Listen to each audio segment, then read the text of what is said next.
ಎಲ್ರಿಗೂ ನಮಸ್ಕಾರ, welcome back to my YouTube channel. So ನಾನಿವಾಗ ಊಟ ಎಲ್ಲ ಮುಗಿಸ್ಕೊಂಡಿದ್ದಾಯಿತು. ನನ್ನ ಮಗಳು ತುಂಬ ಟಾರ್ಚರ್ ಇಡ್ತಾ ಇದ್ಲು ಮನೇಲಿ, ಅದಕ್ಕೋಸ್ಕರ ಅಂತ ಹೊರಗಡೆ ಕರ್ಕೊಂಡ್ಬಂದಿದ್ದೆ. ಅಂದರೆ ಇಲ್ಲಿ ಹೊರಗಡೆ ಬಂದು ಪಾರ್ಕಲ್ಲೆಲ್ಲ ಕರ್ಕೊಂಡು ಹೋಗೋಕ್ಕಾಗಲ್ಲ. ಇವಾಗ ಜನವರಿಲಿ ತುಂಬ ಪೀಕ್ ಇರುತ್ತೆ, ಚಳಿ ಇರುತ್ತೆ. ಹಾಗಾಗಿ ಅದಕ್ಕೆ ಅಂತಲೇ ಜಪಾನಲ್ಲಿ ಏನು ತಲೆ ಕೆಡಿಸ್ಕೊಳ್ಳೋಂಗಿಲ್ಲ. ಇಂಡೋರ್ ಪ್ಲೇ ರೂಮ್ ಇರುತ್ತೆ. ನಾವು ಎಲ್ಲೇ ಸೂಪರ್ ಮಾರ್ಕೆಟಿಗೆ ಹೋದ್ರು, ಶಾಪಿಂಗ್ ಮಾಲ್ಗೆ ಹೋದ್ರು ಅಲ್ಲೊಂದು ಪ್ಲೇ ರೂಮ್ ಅಂತ ಇರ್ತವೆ. ಹಾಗೆಯೇ ನಾವಿರೋ ಮನೆ ಸೈಡ್ ಒಂದು ಸೂಪರ್ ಮಾರ್ಕೆಟ್ ಅಂತ ಇದೆ. ಆ್ಯಕ್ಚುಲಿ ಒಂದು ದೊಡ್ಡ ಸೂಪರ್ ಮಾರ್ಕೆಟ್ ಇದೆ ಇಲ್ಲಿ. ಇದ್ರ ಮೇಲ್ಗಡೆ 4th ಫ್ಲೋರಲ್ಲಿ ಚಿಲ್ಡ್ರನ್ಸ್ ಪ್ಲೇ ರೂಮ್ ಇರುತ್ತೆ.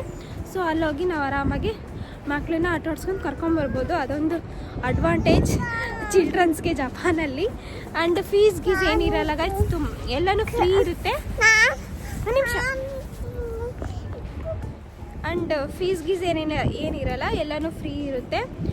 ಯಾಕೆ ಫ್ರೀ ಅಂದರೆ ಜಪಾನಲ್ಲಿ ಚಿಲ್ಡ್ರನ್ಸ್ ಬರ್ತ್ ರೇಟ್ ಕಡಿಮೆ ಆಗ್ತಿರೋದ್ರಿಂದ ಜಪಾನ್ ಗೌರ್ಮೆಂಟ್ ಜಾಪನೀಸ್ ಚಿಲ್ಡ್ರನ್ಸ್ಗೆ ಎಲ್ಲನೂ ಫ್ರೀ ಫೆಸಿಲಿಟೀಸ್ನ ಕೊಡೋದು ಇದಕ್ಕೆ ಅನಿಸುತ್ತೆ. ಸೊ ಹಾಗಾಗಿ ಈ ಥರ ಫ್ರೀಯಾಗಿ ಕೊಡೋದ್ರಿಂದ ಜಪಾನಲ್ಲಿ ಚಿಲ್ಡ್ರನ್ಸ್ ಪಾಪ್ಯುಲೇಷನ್ ಹೆಚ್ಚಾಗುತ್ತೆ ಅನ್ನೋ ಮೈನ್ ರೀಸನ್ಗೆ. ಆ್ಯಂಡ್ ನಾವೆಲ್ಲೇ ಪ್ಲೇ ರೂಮ್ಗೆ ಹೋದ್ರೂ ಅಲ್ಲಿ ನಮಗೆ ಕೇರ್ ಟೇಕರ್ಸ್ ಥರ ಇರ್ತಾರೆ. ಸೊ ಅವರು ಕೂಡ ಮಕ್ಕಳಿಗೆ ಆಡಲಿಕ್ಕೆ ಏನಾದರೂ ನಾವು ಪೇರೆಂಟ್ಸ್ ಏನಾದರೂ ಒಬ್ಬರನ್ನೇ ಬಿಟ್ಟೋದ್ರೆ ಅವರು ತುಂಬಾ ಕೇರ್ ತಗೊಂಡು ಅಷ್ಟೇ ಖುಷಿಯಿಂದ ಆಟ ಆಡಿಸ್ತಾರೆ ಇಲ್ಲಿ. ಅದೊಂದು ತುಂಬ ಖುಷಿಯಾಗುತ್ತೆ ಹೇಳಲಿಕ್ಕೆ ನಿಜವಾಗ್ಲೂ.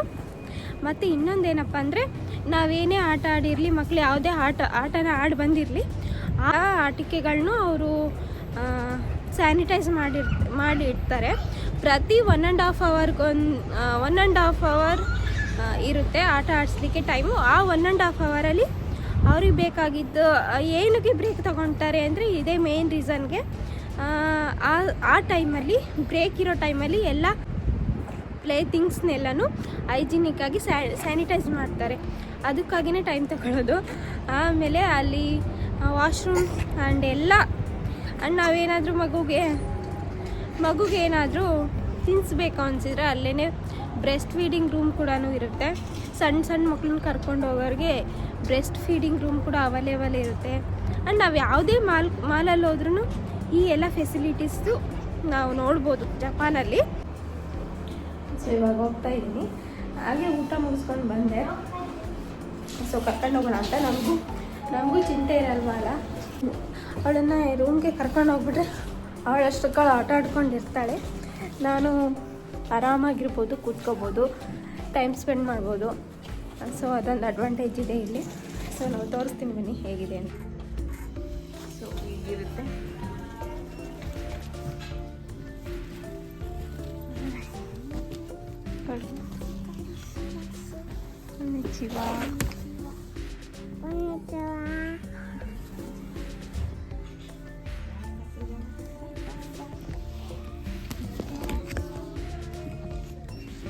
ಸೊ ಇವಾಗ ಒಳಗೆ ಹೋದ ತಕ್ಷಣ ಒಂದು ಕಾರ್ಡ್ ಕೊಟ್ಟಿರ್ತಾರೆ. ನಮಗೆ ಯಾವ ಥರ ಐಡೆಂಟಿ ಕಾರ್ಡ್ ಕೊಡ್ತಾರಲ್ವ ಮಕ್ಕಳಿಗೆ, ಆ ಥರ ಒಂದು ಕಾರ್ಡ್ ಕೊಟ್ಟಿರ್ತಾರೆ. ಫಸ್ಟ್ ಟೈಮ್ ವಿಸಿಟ್ ಮಾಡಿದಾಗ ನನಗೆ ಆ ಕಾರ್ಡನ್ನ ಕೊಟ್ಟಿದ್ದರು ಮಗುಗೆ. ಅದನ್ನು ಕೊಟ್ಟ ತಕ್ಷಣ ಆ ಕಾರ್ಡನ್ನು ಸ್ಕ್ಯಾನ್ ಮಾಡಿ ಒಂದು ಫಾರ್ಮ್ ಕೊಡ್ತಾರೆ. ಆ ಫಾರ್ಮಲ್ಲಿ ಜಸ್ಟ್ ಯಾವ ಏರಿಯಾ ಅಂತ ಹೇಳಿ ಫಿಲಾಕ್ ಮಾಡಬೇಕಷ್ಟೆ. ಅದನ್ನು ಫಿಲಾಕ್ ಮಾಡಿದ ತಕ್ಷಣ ಈ ಥರ ಮುಂದೆ ಹೋದರೆ ಸ್ಟ್ರೋಲರ್ ಅಥವಾ ನಮ್ಮದು ಯಾವುದೇ ಬೈಸಿಕಲ್ಲು ಇದಿರ್ತೀವಲ್ಲ ಅವನ್ನೆಲ್ಲ ಈ ಥರ ಸ್ಪೇಸಲ್ಲಿ ಬಿಟ್ಟು ಹೋಗಿ ಜಸ್ಟ್ ಈ ಥರ ಶೂ ರ್ಯಾಕ್ ಇರುತ್ತೆ. ಆ ಶೂ ರ್ಯಾಕಲ್ಲಿ ಶೂಗಳನ್ನ ರಿಮೂವ್ ಮಾಡಿ ಅದರಲ್ಲಿ ಇಟ್ಟು ಮೇಲ್ಗಡೆ ನಮ್ಮದು, ಮೇಲ್ಗಡೆ ಪಾಪುದು, ಕೆಳಗಡೆ ನಮ್ಮದು, ಆ ಥರ ನೀಟಾಗಿ ಆರ್ಗನೈಸ್ಡ್ ಆಗಿದೆ ಶೂ ರ್ಯಾಕ್ಗಳನ್ನು ನೋಡ್ತಿದ್ದೀರಲ್ವ. ಜಸ್ಟ್ ಈ ಥರ ಒಳಗಡೆ ಹೋದ ತಕ್ಷಣ ಈ ಸ್ಪೇಸ್ ಬಂದ್ಬಿಟ್ಟು ನ್ಯೂ ಬಾರ್ನ್ ಬೇಬೀಸ್ಗೆ ಅಂತಾನೆ ಮಾಡಿರ್ತಾರೆ. ಮ್ಯಾಟ್ರೆಸ್ ಥರ ಇದೆ ಅಲ್ವಾ, ಮಗು ಬಿದ್ದರೂ ಏನೂ ಆಗಬಾರ್ದು ಅಂತ ಚಿಕ್ಕ ಮಕ್ಕಳಿಗೆ ಅಂತಾನೆ ಈ ಸ್ಪೇಸ್ ಈ ಕಡೆನ ಮಾಡಿರ್ತಾರೆ. ಆಟ ಆಡಲಿಕ್ಕೆ ಆ ಚಿಕ್ಕ ಆಟ ಸಾಮಾನುಗಳನ್ನ ಚಿಕ್ಕ ಮಕ್ಕಳಿಗೆ ಅಂತ ಆ ಏರಿಯಾ ಇರುತ್ತೆ. ಜಸ್ಟ್ ಈ ಕಡೆ ಬಂದ ತಕ್ಷಣ 1 ಇಯರ್ ಮೇಲೆ 2 ಇಯರ್ಸ್ ಮೇಲೆ ಕಿಡ್ಸ್ ಇರ್ತಾರಲ್ವ ಅವರಿಗೆ ಅಂತ ಸಪ್ರೇಟಾಗಿ ಮಾಡಿರ್ತಾರೆ. ಅದರಲ್ಲಿ ಒಂದು ಬಂದುಬಿಟ್ಟು ಪಾರ್ಕ್ ಥರ ಈ ಥರ ಪಾರ್ಕ್ ಥೀಮಲ್ಲಿ ಇರುತ್ತೆ. ಹೊರಗಡೆ ಪಾರ್ಕ್ ಯಾವ ಥರ ಇರುತ್ತೋ ಆ ಫೀಲ್ ಕೊಡುತ್ತೆ. ಜಸ್ಟ್ ಚಿಕ್ಕದಾಗಿ ಇರ್ತವೆ. ಈ ಥರ ಎಂಜಾಯ್ ಮಾಡ್ತಾರಲ್ವ, ಎಷ್ಟೇ ಚಿಕ್ಕದಾಗಿದ್ರೂ ಅಷ್ಟು ಹೈಜೀನಿಕ್ ಆಗಿ, ಅಷ್ಟು ಕ್ಲೀನಾಗಿ, ಅಷ್ಟು ಕಲರ್ಫುಲ್ಲಾಗಿ ಕಾಣಿಸ್ತಾ ಇರ್ತಾವಲ್ಲ.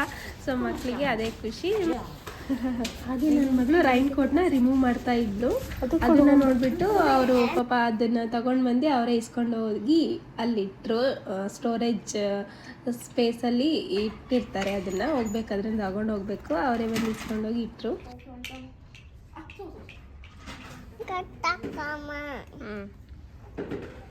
Not like that. ಎತ್ತಿಡು.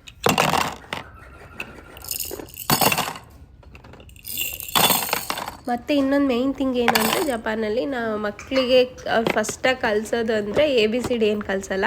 ಫಸ್ಟಾಗಿ ಡಿಸಿಪ್ಲಿನ್, ನಾವು ಹೇಗಿರಬೇಕು, ಹೇಗೆ ಡಿಸಿಪ್ಲಿನ್ಡಾಗಿರಬೇಕು ಅನ್ನೋದನ್ನು ಹೇಳ್ಕೊಡ್ತಾರೆ. ಹಾಗೆಯೇ ನಾವು ಏನು ಆಟ ಆಡಿರ್ತೀವಲ್ಲ ಅದನ್ನು ನಾವೇ ಎತ್ತಿಟ್ಟು ಕ್ಲೀನಾಗಿ ಇಡಬೇಕು. ನಾವು ಎತ್ತಿಟ್ಟಾದ್ಮೇಲೂ ಅವರು ಇನ್ನೊಂದ್ಸಲಿ ಅದನ್ನು ಸ್ಯಾನಿಟೈಸ್ ಮಾಡಿ ಇಡ್ತಾರೆ.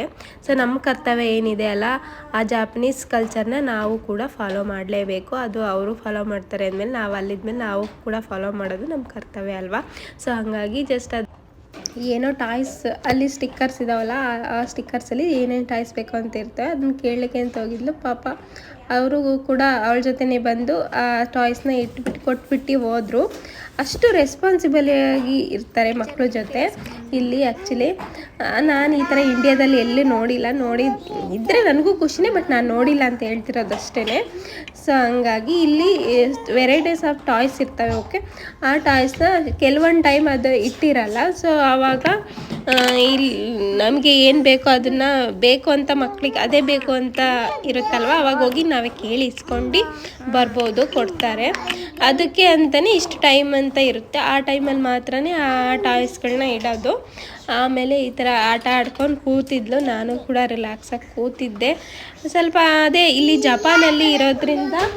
ಜಪಾನಲ್ಲಿರೋದ್ರಿಂದ ಮಕ್ಕಳಿಗೆ ಸೋಷಿಯಲೈಸ್ ಆಗಲಿಕ್ಕೆ ಕಷ್ಟ ಅಂದರೆ ಅಲ್ಲ. ಇಂಡಿಯಾದಲ್ಲಿ ಇದ್ದಂಗೆ ಫ್ರೆಂಡ್ಸ್ ಯಾರು ಇರಲ್ಲ. ಹೊರಗಡೆ ಹೋದ ತಕ್ಷಣ ಆಟ ಆಡ್ಕೊಂಡು ಯಾರ ಜೊತೆನಾದರೂ ಮಾತಾಡ್ಕೊಂಡು ಇರ್ಬೋದು. ಬಟ್ ಇಲ್ಲಿ ಹಂಗಾಗಲ್ಲ, ಒಳಗಡೆನೇ ಇರಬೇಕಲ್ವ. ಸೊ ಹಂಗಾಗಿ ಕಷ್ಟ ಸ್ವಲ್ಪ. ಹಂಗಾಗಿ ಈ ಥರ ಹೊರಗಡೆ ಕರ್ಕೊಂಡು ಹೋದರೆ ಆಟ ಆಡ್ಕೊಂಡು ಇರ್ತಾರೆ ಅನ್ನೋ ಉದ್ದೇಶಕ್ಕೆ ಈ ಥರ ಮಕ್ಕಳಿಗೆ ಅಂತಲೇ ಈ ಜಪಾನ್ ಗೌರ್ಮೆಂಟ್ ಈ ಥರ ಫ್ರೀಯಾಗಿ ಎಲ್ಲ ಮಕ್ಕಳಿಗೆ ಫೆಸಿಲಿಟೀಸ್ನ ಇಟ್ಟಿರ್ತಾರೆ.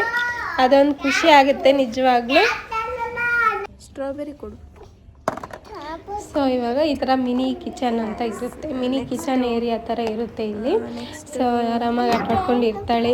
ಇದರಲ್ಲಿ ಸ್ವಲ್ಪ ಹೊತ್ತು, ಅದರಲ್ಲಿ ಸ್ವಲ್ಪ ಹೊತ್ತು, ಹೀಗೆ ಶಿಫ್ಟ್ ಆಗ್ತಾ ಇರ್ತಾಳೆ ಅವಾಗ ತುಂಬ ಇರೋದ್ರಿಂದ. ಅವ್ರು ಯಾವಾಗ ಎಲ್ಲೆಲ್ಲಿ ಇರ್ತಾರೋ ನಾವು ಅವಾಗ ಅಲ್ಲಲ್ಲೇ ಹೋಗಬೇಕು. A few moments later.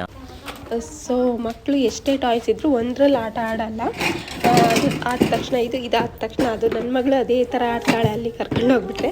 So ನೋಡ್ತಾ ಇದ್ದೀರಲ್ಲ, ಅವರು ಕೂಡ ಬಂದು ಅವಳ ಜೊತೆ ಆಟ ಆಡ್ತಿದ್ರು. ನಾನು ಅಲ್ಲೇ ಇದ್ದೆ. ಆದರೂ ಕೂಡ ಅವ್ರು ಬಂದು ಆಟ ಆಡ್ತಿದ್ರು, ಮಿಂಗಲ್ ಆಗ್ತಿದ್ರು. ಅವ್ರ ಜೊತೆ ಫ್ರೆಂಡ್ಲಿ ಆಗಿರ್ತಾರೆ. ಚಿಲ್ಡ್ರನ್ಸ್ ಜೊತೆ ಅಂತೂ ತುಂಬ ಚೆನ್ನಾಗಿ ಬಿಹೇವ್ ಮಾಡ್ತಾರೆ. ಮಕ್ಕಳಿಗೆ ಯಾವ ಥರ ಫೀಲ್ ಆಗುತ್ತೆ ಅಂದರೆ, ಇಂಡಿಯಾದಲ್ಲಿ ಅವ್ರ ಅಜ್ಜಿ ತಾತ ಯಾವ ಥರ ಅವ್ರ ಜೊತೆ ಮಿಂಗಲ್ ಆಗಿ ಆಡ್ತಾರಲ್ವ, ಖುಷಿಯಾಗಿ ಸೇಮ್ ಅದೇ ಥರ ಫೀಲ್ ಆಗುತ್ತೆ. ನನ್ನ ಮಗಳಿಗೂ ಅಲ್ಲಿ ಕರ್ಕೊಂಡು ಹೋದರೆ.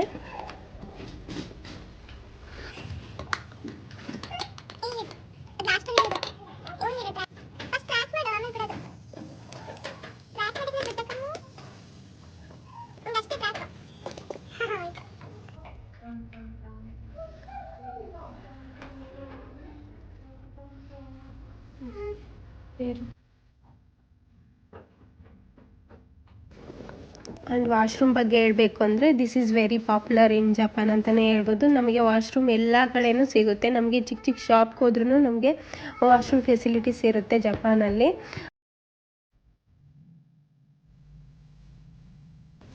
ಆ್ಯಂಡ್ ಈ ಕಾರ್ನರ್ ಬಗ್ಗೆ ಹೇಳಬೇಕು ಅಂದರೆ, this is a feeding corner ಅಂತ ಹೇಳ್ಬೋದು. ಮಕ್ಕಳು ಆಟ ಆಡಿದ್ಮೇಲೆ ಹಶ್ವಾಗಿರುತ್ತಲ್ವ, ಏನಾದರೂ ಫೀಡ್ ಮಾಡಬೇಕು ಅಂದರೆ ಇಲ್ಲಿ ಕೂತ್ಕೊಂಡು ಆರಾಮಾಗಿ ತಿನ್ನಿಸ್ಬೋದು. ಆ್ಯಂಡ್ ಇದು ವರ್ಕಿಂಗ್ ಪೇರೆಂಟ್ಸ್ ಯಾರಾದರೂ ಇರ್ತಾರಲ್ವ, ಆವಾಗ ವರ್ಕ್ ಮಾಡ್ಕೊಂಡು ಆರಾಮಾಗಿರ್ಬೋದು. ಇಲ್ಲಿ ವರ್ಕಿಂಗ್ ಸ್ಪೇಸ್ ಕೂಡ ಇರುತ್ತೆ.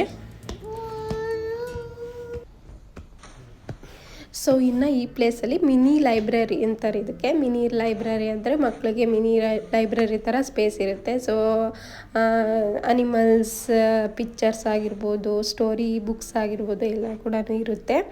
ಆ್ಯಂಡ್ ಅಲ್ಲಿಗೆ ಹೋದರೆ ನನ್ನ ಮಗಳು ಲಾಸ್ಟಲ್ಲಿ ಇದಕ್ಕೆ ಹೋಗ್ಬಿಡ್ತಾಳೆ, ಲೈಬ್ರರಿಗೆ ಕೂತ್ಕೊಂಡು ಬಿಡ್ತಾಳೆ ಆಡಲಿಕ್ಕೆ. ಆ್ಯಂಡ್ ಇದು ಫ್ರೀ ಅಂದರೆ ಇಲ್ಲೇನು ಯಾವ ಥರ ಬೇಕೋ ಆ ಥರ ಇರಲ್ಲ, ನೀಟಾಗಿ ಆರ್ಗನೈಸ್ ಆಗಿ ಜೋಡಿಸಿಡ್ತಾರೆ, ಅಷ್ಟೇ ಕ್ಲೀನಾಗಿರುತ್ತೆ. ಏನದು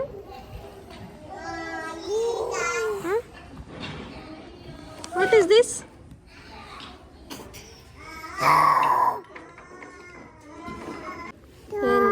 ಸೌಂಡ್ ಮಾಡ್ತಿದ್ದಾರೆ. ಸಾರಿ.